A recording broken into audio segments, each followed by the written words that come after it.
Ano nga ba ang 20% rule sa Clarity Act?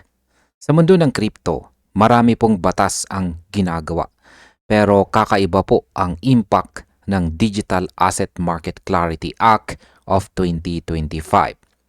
Dito po natin makikita ang kontrobersyal na 20% holding limit na tumatama ngayon kay Ripple.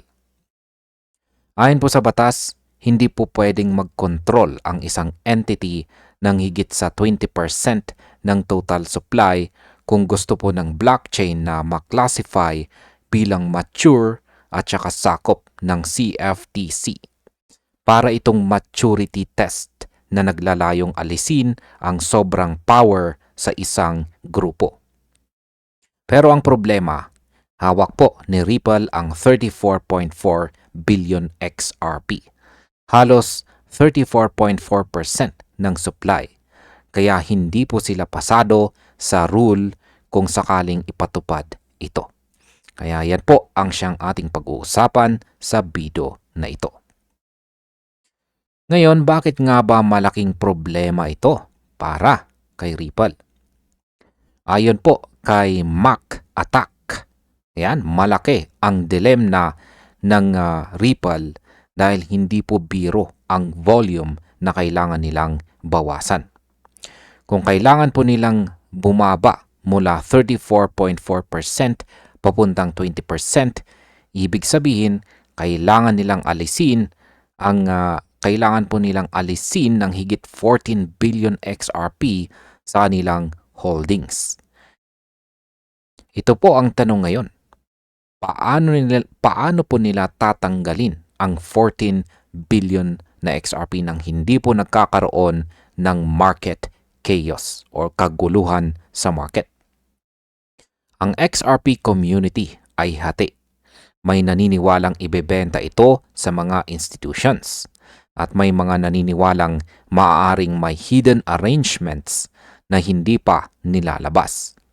Pero malinaw, kapag naging batas ito, obligado po si Ripple na gumalaw. Ngayon ay ibebenta ba ni Ripple ang 14 billion XRP? Ang unang teorya na lumalabas ay ibebenta raw ni Ripple ang excess XRP sa mga malalaking institutions, hedge funds, liquidity providers, at mga long-term financial groups ang madalas na nababanggit. Pero hindi ito simpleng benta lang na senaryo. Dahil kung sabay-sabay po silang magbaba ng billions worth of XRP, maaari itong mag-crash ng presyo. Kaya may posibilidad na staggered sales ito, gradual at nakaayos sa multi-year schedule. Ang style na ito ay kahawig po ng monthly escrow releases ng Ripple, kung saan 1 billion XRP ang nire-release at karamihan ay ibinabalik nila kada buwan. Ngayon ay may iba pa bang possibilities bukod po sa selling? May community members na nagsasabing hindi po pag-aari ni Ripple ang buong escrow. Imbes, hawak lang nila bilang administrator at nakakontrata na raw ang rights sa ibang mga institutions.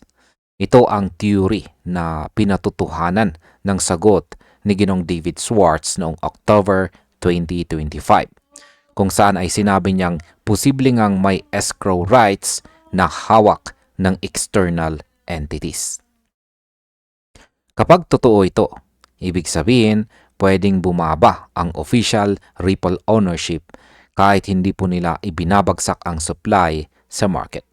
Pero hanggang ngayon, wala pang official confirmation kung sino ang mga third parties na ito. Ngayon ay susunugin ba ni Ripple ang XRP? May mga nagsasabi naman na i-burn po nila ang sobra. Pero ayon po mismo kay Ginoong David Schwartz, hindi daw po ito praktikal. Para sa kanya, ang pagsunog ng billions worth of XRP ay pag-aaksaya ng pondo.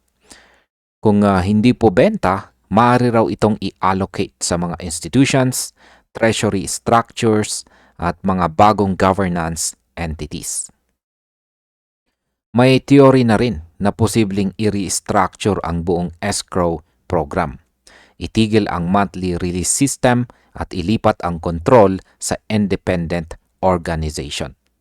Kung mangyari po ito, mas mabilis ang decentralization at magiging mas attractive si XRP sa mga institutional ETF. Ngayon ay totoo ba ang wild claims ng community?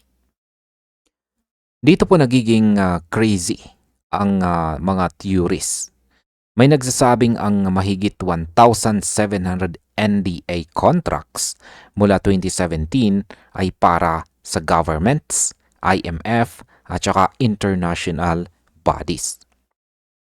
Ayon po sa chismis, nakadistribute na raw sa likod ng kortina ang malaking bahagi ng escrow.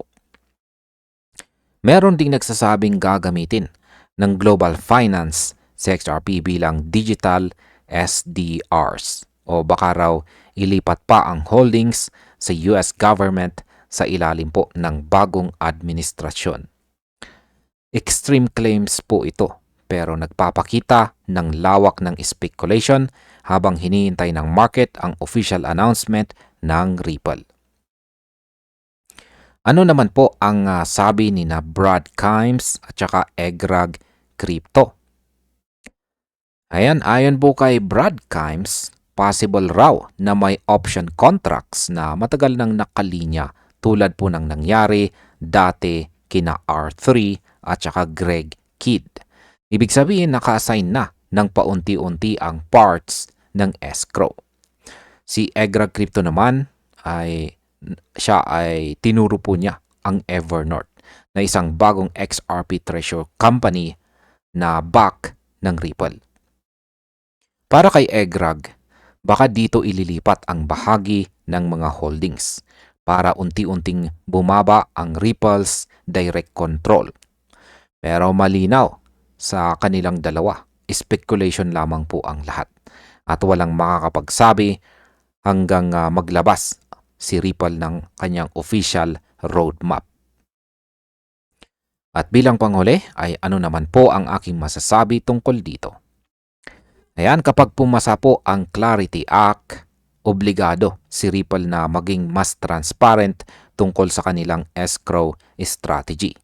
Hindi po magiging sapat ang wait and see. Sa ngayon nasa Senate pa ang bill at hinihintay ang debate kasama po ang Responsible Financial Innovation Act. Pero kapag naging batas ito, kailangan po ni Ripple na mag-divest, magbawas o mag-reassign ng billions worth of XRP. At ang kanilang paraan ng paggalaw ay slow release, institutional deals, escrow restructuring o ibang mga creative approach. Ito po ang siyang magtatakda ng future trajectory ng presyo ni XRP. At ang tanging malinaw ay malaking chapter po ito sa kasaysayan ng asset. At ayan, hanggang dito na lamang po tayo sa video na ito mga ka-crypto. Maraming salamat sa panonood.